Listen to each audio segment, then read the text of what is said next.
दोस्तों जब मैंने रिसर्च किया ना नथिंग फ़ोन के ऑफिशियल वेबसाइट पे, यहाँ पे ये अपना दो सबसे तगड़ा स्मार्टफोन लॉन्च करने जा रहे हैं भाई। नथिंग फ़ोन की तरफ से नथिंग फ़ोन 4A और दूसरा नथिंग फ़ोन 4A प्रो। हो सकता है नाम थोड़ा सा डिफिकल्ट है, बट फ़ोन बहुत ही ज़्यादा क्रेजी होने वाला है अपने स्पेसिफिकेशन के हिसाब से, अपने बजट के हिसाब से। तो यहाँ पे सबसे पहले देख सकते हैं जो नथिंग फ़ोन 3A प्रो है उसकी जो स्पेसिफिकेशन, हाईलाइट स्पेसिफिकेशन था वो स्नैपड्रैगन का 7S Gen 3 का।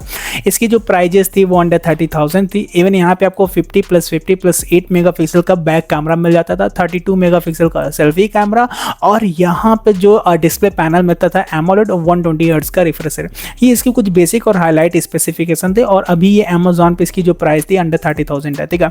अब यहाँ पे मैं थोड़ा सा इन सबको साइड करना, तो ध्यान से मेरी बात सुनो। अब मैं इस वीडियो के माध्यम से कवर करूंगा भाई कि नथिंग का जो लेटेस्ट स्मार्टफोन आ रहा है नथिंग फोन 4A प्रो और 4A, आपको इन दोनों स्मार्टफोन को लेना है कि नहीं लेना, और लेना भी है इन दोनों में से कौन सा लेना है, और उसके बाद क्या प्राइस के हिसाब से ये दोनों स्मार्टफोन जस्टिफाई है, या फिर इसी प्राइस रेंज में जिस प्राइस में नथिंग की ये दोनों स्मार्टफोन लॉन्च हो रहे हैं सेम उसी प्राइस में क्या अदर ब्रांड्स की जो कंपनी के स्मार्टफोन है वो इससे अच्छे स्पेसिफिकेशन प्रोवाइड करें, और अगर प्रोवाइड करें तो उनका नाम क्या है, वो सब कुछ हम इस वीडियो के माध्यम से कवर करने वाले हैं। बस आपको वीडियो में बने रहना है। 5 से 6 मिनट में प्रॉपर पूरी जानकारी हम आपको देने वाले हैं, ठीक है। तो दोस्तों यहाँ पे देख सकते हैं हमने नथिंग फोन 4A प्रो से रिलेटेड काफ़ी सारे आर्टिकल से रिसर्च किए, बहुत सारे आर्टिकल्स हमने पढ़ा, तब जाके हमने ये जाना कि एक्चुअल में ये स्मार्टफोन इंडिया में लॉन्च कब हो रहा है, इसकी प्राइजेस क्या होने वाली है, और एक्चुअल में इसमें स्पेसिफिकेशन क्या मिल रहा है, जिसकी वजह से इन सभी स्मार्टफोन की जो हाइप है बहुत ज़्यादा बनी हुई है। तो विद नो डाउट यहाँ पे मैं आप लोगों का टाइम बिल्कुल भी वेस्ट नहीं करूँगा। सबसे पहले एक इंपॉर्टेंट बात बता देना चाहता हूँ, हमने एक चार्ट क्रिएट किया है जिसमें हमने नथिंग फोन 4A और नथिंग फोन 4A प्रो को आपस में क्या कहते हैं कंपैरिजन कराया, और उनके जो बेसिक और हाईलाइट स्पेसिफिकेशन है उनको उस चार्ट में मैंने मेंशन किया। तो नो डाउट सबसे पहले हम चार्ट्स को ओपन करते हैं। यहाँ पे देख सकते हैं सबसे पहले हमने नथिंग की तरफ से नथिंग फोन 4A को रखा है, दूसरी तरफ नथिंग फोन 4A प्रो को रखा है, ठीक है। तो यहाँ पे सबसे पहले हम परफॉर्मेंस की बात करेंगे, तो इसमें स्नैपड्रैगन का 7S Gen 4 मिल रहा है, किसमें 4A में, जो कि उसका बेस मॉडल है। वहीं 4A प्रो की बात करें तो स्नैपड्रैगन का 7 Gen 4, नो डाउट जो 7 Gen 4 है बहुत ही तगड़ा चिपसेट है। अगर आप कंपैरिजन करते हैं 7S Gen 4 से, देखो बहुत ज़्यादा अच्छा नहीं है, लेकिन इतना मान के चलेगा कि हाँ अपग्रेड है।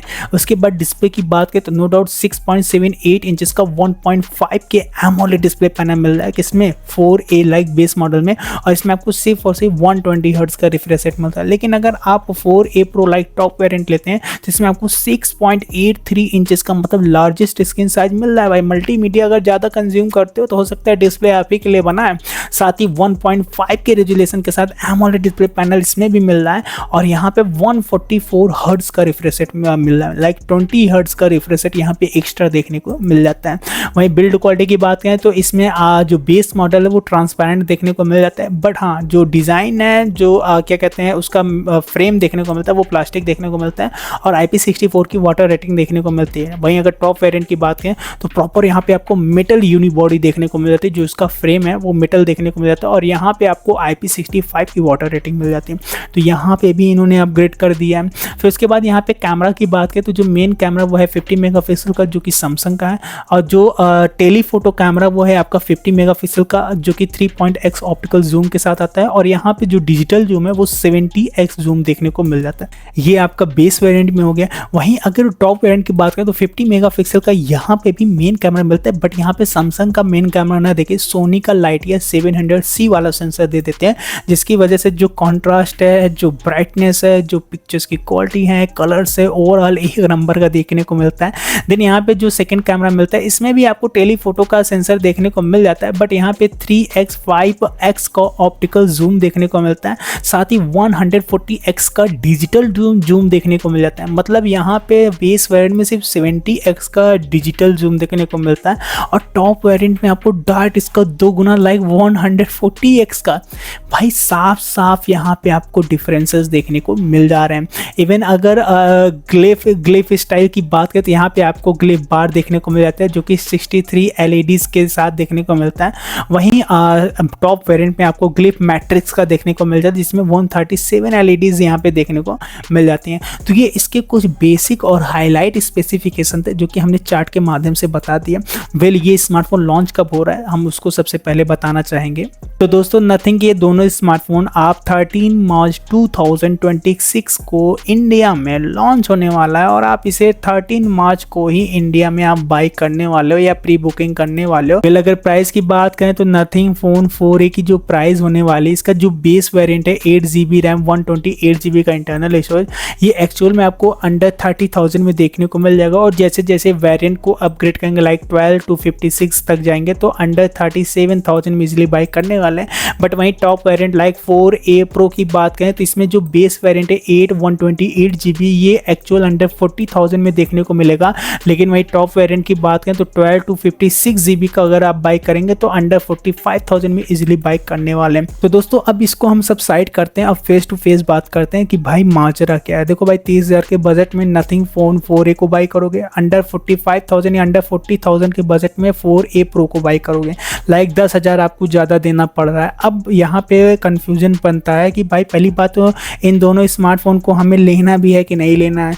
अगर लेना भी है तो इन दोनों में से कौन सा लेना है, और अगर इन दोनों में से कोई एक पसंद भी आ जा रहा है तो भाई क्या वो जस्टिफाई करता है कि नहीं करता है, या फिर जिस प्राइस रेंज में ये दोनों स्मार्टफोन लॉन्च हो रहे हैं उसी प्राइस रेंज में कोई और भी ब्रांड्स हैं जो इससे अच्छा स्पेसिफिकेशन प्रोवाइड कर रहे हैं। तो देखो भाई अगर आपके पास बजट बहुत है तो मुझे नहीं लगता है ये दोनों स्मार्टफोन आपके बजट के हिसाब से वैल्यू फॉर मनी स्मार्टफोन है। हालांकि अपग्रेड इस बार बहुत अच्छा किए हैं लेकिन मुझे उतना अच्छा नहीं लगा।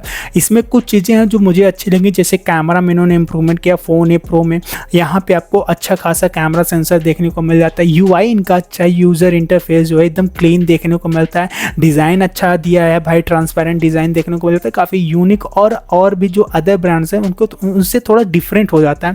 तो design, UI, camera no doubt बहुत अच्छे हैं, लेकिन भाई इससे काम तो चलेगा नहीं। हमको तो चाहिए परफॉर्मेंस, हमको तो चाहिए बैटरी, हमको तो चाहिए चार्जर, हमको तो चाहिए क्या कहते हैं डिस्प्ले। तो ये सारी चीज़ें अगर मैटर करती है तो हो सकता है जो iQOO की तरफ से iQOO Neo 11 आने वाला है वो अंडर 40,000 में देखने को मिलेगा, जो कि इसका जो है बेस वेरिएंट आप कह सकते हो अंडर 40,000 में आपको मिल जाएगा। वन प्लस की तरफ से वन प्लस नॉट 6 लॉन्च होने वाला है, वो भी आपको अंडर 40 से 45,000 में देखने को मिलेगा। रियलमी की तरफ से रियलमी GT8 आने वाला है, वो भी आपको अंडर 40 या 45,000 में देखने को मिलेगा। और इन सभी स्मार्टफोन में टॉप नॉच का परफॉर्मेंस, टॉप नॉच की कैमरा, बैटरी, भाई वन प्लस नॉट 6 में 9000 mAh की बैटरी मिल रही है, मतलब समझ रहे हो ना। और उसके बाद यहाँ पे क्या कहते हैं, अगर आप iQOO Neo 11 की ओर जाते हैं तो वहाँ पे 2K LTPO AMOLED डिस्प्ले और स्नैपड्रैगन का 811 चिपसेट मिल रहा है। पता है ये सारी चीज़ें आपको टॉप नॉच के स्पेसिफिकेशन मिलने वाले हैं। लेकिन हाँ वही फिर बात आ जाती है ना कि अगर आपको नथिंग के फ़ोन पसंद है तो ऐसा नहीं कि ये दोनों स्मार्टफोन बेकार है, बहुत अच्छे स्मार्टफोन हैं। डिपेंड आप पे करता है कि आप यूज़र कैसे हो। अगर आपको हैवी गेमिंग करना है तो उसके हिसाब से मुझे लगता है कि आपको वेट करना चाहिए। ये दोनों स्मार्टफोन, तीनों स्मार्ट रियलमी, iQOO और वन प्लस लॉन्च होते हैं तो इनके जो मैंने नाम बताए वो ज़्यादा बेटर आपके लिए हो जाता है। तो या अभी के लिए बस इतना ही। और आपको एक मैं विनम्र निवेदन करता हूँ भाई, बहुत ज़्यादा रिसर्च करते हैं तब जाके इस तरीके के इन्फॉर्मेटिव वीडियो बना पाते हैं। तो हो सके अगर वीडियो पसंद आए तो प्लीज़ वीडियो को लाइक कर दें, चैनल को सब्सक्राइब करके बेल आइकन को ऑल पे प्रेस कर लें, क्योंकि भाई जो आप सब्सक्राइब करते हो आपका तो कुछ नहीं आता, लेकिन जो आपका एक सब्सक्राइब होता है वो मेरे एक किसी वरदान से कम नहीं होता है। तो दोस्तों उम्मीद करता हूँ कि इस वीडियो के माध्यम से जितना भी इन्फॉर्मेशन मैंने दिया वो आपको अच्छे से समझ में आ गया होगा। मिलते हैं नेक्स्ट वीडियो में, तब तक के लिए धन्यवाद।